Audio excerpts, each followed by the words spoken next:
back to my channel. I'm Emma. I'm gonna review my second designer bag, this PROENZA SHULER PS1 bag.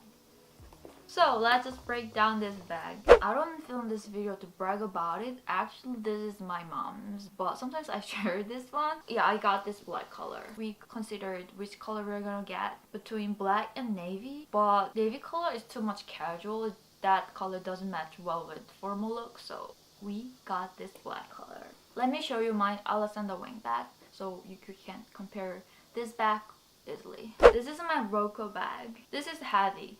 The leather is really thick, but it has different kind of attractiveness. It's really soft. This bag is empty right now, but I also made a what's in my bag video. You can see what I usually bring in my bag. So if you want, you can check. Silver tone, metal, and there is back pocket, so you can keep lipstick, key, something like small but important thing, so you can take it off easily. So you can wear it as a tote bag. I prefer to wear it shoulder bag. That's comfy. Or cross bag. There's buckle here, so you can take it off. There is a strap here, so when you want to open this bag, you should like this. The buckle type is like this. And there's one more pocket inside of it. There is button here, magnetic button. Inside there is PROENZA SHULER mark. This detail is pretty. If you don't bring too much thing, the size is perfect. Yeah, there's a big size one. I feel like that's too big, so we got this size. Inside of the pocket here, there's a zipper.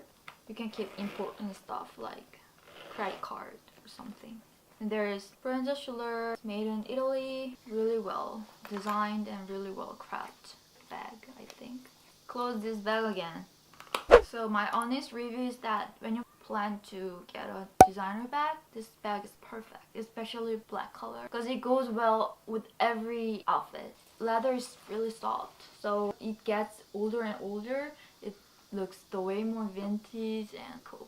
Thanks for watching it. I hope it helps, especially if you treat yourself for buying a first designer bag. Have a beautiful, wonderful, great day, and see you on my next video. Bye.